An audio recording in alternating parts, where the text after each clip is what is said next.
जी, पहुँचे हैं हम फॉर्म्स पे और हम अभी तक जो कर चुके हैं वो एक दफ़ा नज़र दौड़ा लेते हैं। सरसरी सी नज़र दौड़ाते हैं कि हमें प्री रिक्विजिट्स के बारे में डिस्कस किया है, डाटा को यूज़ करने के हवाले से बात किया है कि डाटा की क्रिएशन किस तरह होगी, इनपुट किस तरह होगी, क्यूरी क्या होती है, रिपोर्ट क्या होती है, आर्किटेक्चर कौन कौन से हैं, कौन कौन सी चीज़ें जो एक्सेस में हैं, डाटा डेफिनेशन जो है RDMS में वो इंश्योर करनी लाजमी है। वैलिडेशन रूल जो है वो भी लाजमी है डिफ़ाइन करने के लिए, क्योंकि जो डाटा हम एंटर कर रहे हैं वो वैलिडेट होना चाहिए। अगर वैलिडेट नहीं है तो इसकी ना तो क्यूरी जनरेट होगी, ना रिपोर्ट जनरेट होगी, ना ही फॉर्म में इसका कोई मकसद रह जाएगा। डाटा मैनिपुलेशन जो है इसका मतलब ये होता है कि आपने डाटा को एक्सेस करना है, अपडेट करना है, यूज़ करना है या डिलीट करना है, कोई भी इसके ऊपर वर्किंग करनी है। तो डाटा मैनिपुलेशन जो है वो RDMS आपको अलाउ करता है मल्टीपल यूज़र के लिए भी। एक तो होता है सिंगल यूज़र, एक होता है मल्टीपल यूज़र। तो मल्टीपल यूज़र के लिए भी आप इसको अलाउड है। डाटा कंट्रोलिंग की बात की है कि जब डाटा आपको कंट्रोल कर रहे हैं, जब आपके पास एक्सेस है, जब आपके पास कंट्रोल है इसका, तो जितना कंट्रोल है उतनी ज़िम्मेदारी भी होगी कि मल्टीपल डाटा को multiple user read and right कर सकते हैं, तो मल्टीपल यूज़र डिलीट भी कर सकते हैं। इसका मतलब ये है कि हमें कुछ रिस्ट्रिक्शन भी लगानी पड़ेंगी। अगर शेयरिंग कर रहे हैं तो शेयरिंग जो है हम डिफरेंट यूज़र को डिफरेंट टेबल की करेंगे और डिफरेंट यूज़र को डिफरेंट टेबल की, तो हर टेबल जो है उस पर रिस्ट्रिक्शन भी अवेलेबल हैं एक्सेस। टेबल की कुछ प्रॉपर्टीज देखी, टेबल में क्या होना चाहिए, किस तरह होना चाहिए। क्यूरीज को हमने कुछ देखा था। अब देखते हैं फॉर्म के, फॉर्म की क्या क्या प्रॉपर्टीज़ हैं।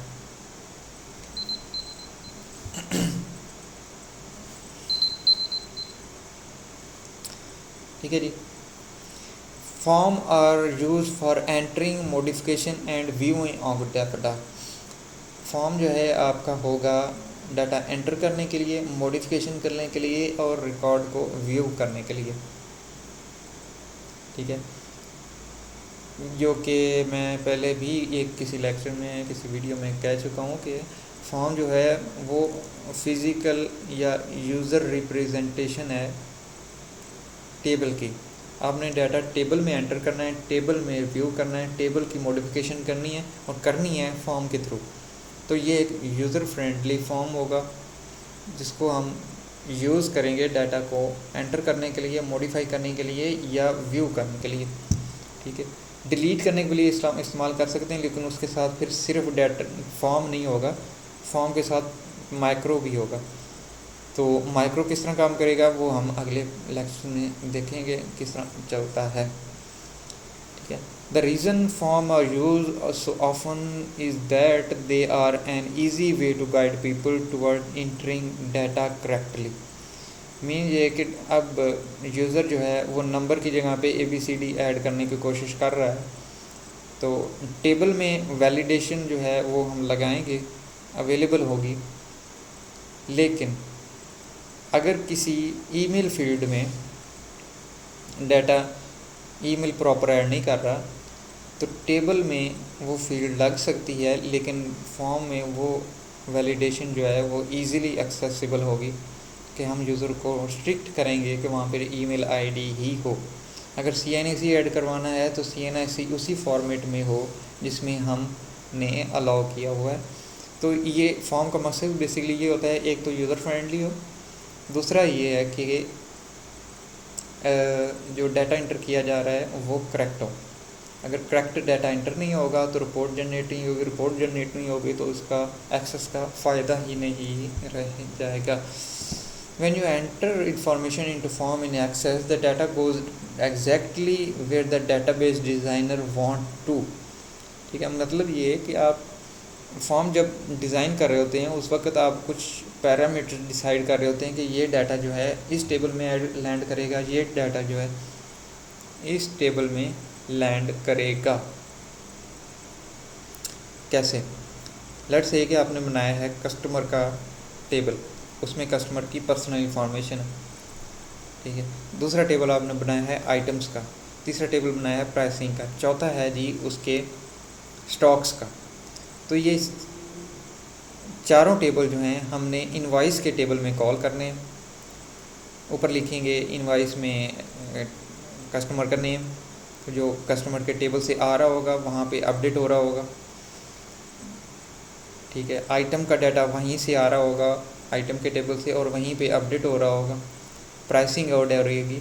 तो ये मल्टीपल टेबल से डाटा आ रहा होगा और मल्टीपल टेबल में डाटा जा रहा होगा सिंगल एंट्री से। तो फॉर्म को डिज़ाइन करने का एक मकसद ये भी होता है कि डेटाबेस डिज़ाइनर जहाँ पे डाटा पुट करवाना चाह रहा है या जहाँ से डाटा गेट करना चाह रहा है वहीं से डाटा गेट हो और वहीं पे डाटा पुट हो। नहीं तो अगर टेबल की फील्ड में बात करें तो अगर आपने एक इनवाइस बनानी है तो सबसे पहले आप ओपन करेंगे कस्टमर के टेबल को, वहाँ पे कस्टमर का नाम ऐड करेंगे, फिर आप करेंगे इनवाइस के नंबर वाले टेबल को, वहाँ पे आप उसके बाद आप जाएंगे इनवाइस की डिटेल में, इनवाइस की डिटेल में जाएंगे, उससे पहले बाद में जाएंगे आइटम के टेबल में जाएंगे, वहाँ पे स्टॉक ऐड करेंगे, प्राइसिंग ऐड करेंगे। तो ये एक लेंथी सा सिस्टम बन जाएगा कि एक टेबल ओपन किया उसमें डाटा एंटर किया, फिर दूसरा ओपन किया उसमें डाटा एंटर किया। तो फॉर्म का मतलब ये है कि आपने सिंगल एंट्री करनी है और डाटा जहाँ जाना हो वहाँ पहुँच जाएगा, आपको इतनी हेडेक लेने की ज़रूरत नहीं रहेगी। तो फॉर्म जो हैं वो बेसिकली ग्राफिकल यूज़र के लिए होंगे जो फ्रंट एंड पे नज़र आएंगे, टेबल जो होंगे वो बैक एंड पे नज़र आएंगे। अगर देखने चाहें तो देख सकते हैं। रिपोर्ट्स की बात करते हैं। रिपोर्ट्स जो होगी वो होंगी व्यू के लिए और उसको डाटा फैच होगा क्यूरी से, ठीक है। तो पहला पॉइंट यही है कि डाटा जो you can view a report on your screen before you print it, ठीक है। आपने एक ऑफिशियल रिपोर्ट बनाई है, उसको प्रिंट करना है, प्रिंट करने से पहले उसका एक व्यू है, क्यूरी से डाटा तो कलेक्ट हो गया, उसका रिज़ल्ट तो आ गया, लेकिन उसका प्रिंट नहीं लिया हमने। प्रिंट लेना है ऑफिशियल तरीके से। तो ऑफिशियल तरीके से रिपोर्ट को डिज़ाइन करेंगे, डिज़ाइन करके उसका व्यू लेंगे, व्यू लेके उसका प्रिंट ले लेंगे। तो ये भी हमारी रिपोर्ट का पहला फीचर्स है कि हमने रिपोर्ट को व्यू करना है प्रिंट करने से पहले। अगला फीचर ये form are for input purposes then report are for output purposes. ये भी वही बात जो मैं बार बार पहले कर चुका हूँ कि फॉर्म जो है वो टेबल की रिप्रेजेंटेशन है जिससे हमने डाटा एंटर किया है, और रिपोर्ट्स जो हैं वो क्यूरी की रिप्रेजेंटेशन है जिससे हमने डाटा गेट किया। तो ये दोनों चीज़ें जो हैं, एक इनपुट है और एक आउटपुट है। एक इनपुट है ग्राफिकल यूज़र इनपुट है और दूसरी जो है ग्राफिकल यूज़र आउटपुट है, ठीक है। ये भी इसका एक फ़ीचर है।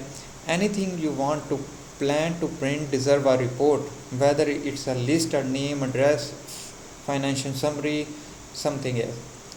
तो आप कोई भी प्लान कर रहे हैं प्रिंट करने की, ऑफिशियली प्रिंट करने की, तो उस पर लोगो होना चाहिए। क्यूरी में लोगो नहीं आएगा, लोगो आएगा आपका रिपोर्ट पे। क्यूरी आपको रिज़ल्ट जनरेट करके देगी। रिज़ल्ट जनरेट करने का मकसद ये है कि आपने उसका एक डाटा देख लिया, डाटा को व्यू कर लिया, लेकिन जो आपका है रिपोर्ट वो उसकी है ऑफिशियल, ठीक है। ऑफिशियल समरी है, ऑफिशियल एड्रेसेस हैं, लिस्ट है, तो उसकी एक रिपोर्ट है। Report are useful because they allow user to present component of your database in an easy to read format, ठीक है। ये भी इसका एक फ़ीचर है कि क्यूरी जो है आपको एक रॉ डाटा प्रोवाइड करेगी कि जी number of employees in this area और दिस उसकी लिस्ट दे देगी, ठीक है। या 4-5 एरियाज़ हम उसको बता देते हैं, तो 4-5 एरियाज़ जो हैं उसकी लिस्ट आ जाएगी और उसके साथ उसकी एम्प्लॉयज़ की लिस्ट आ जाएगी। अब हो सकता है कि पहला रिकॉर्ड हो लोकेशन 1 से, दूसरा रिकॉर्ड हो लोकेशन 3 से, तीसरा हो लोकेशन 4 से, सो ऑन है सो ऑन।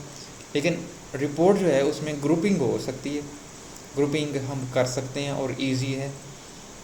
तो ये यूज़फुल होगी इजी टू रीड के लिए कि आप इसको रीड कर सकेंगे इजीली। आप ग्रुप कर लेंगे कि लोकेशन 1 पे कितने हैं, लोकेशन 2 पे कितने हैं, लोकेशन 4 पे कितने हैं, एंड सो ऑन। ठीक है जी। रिपोर्ट के सेशन को हम नेक्स्ट कंटिन्यू करेंगे।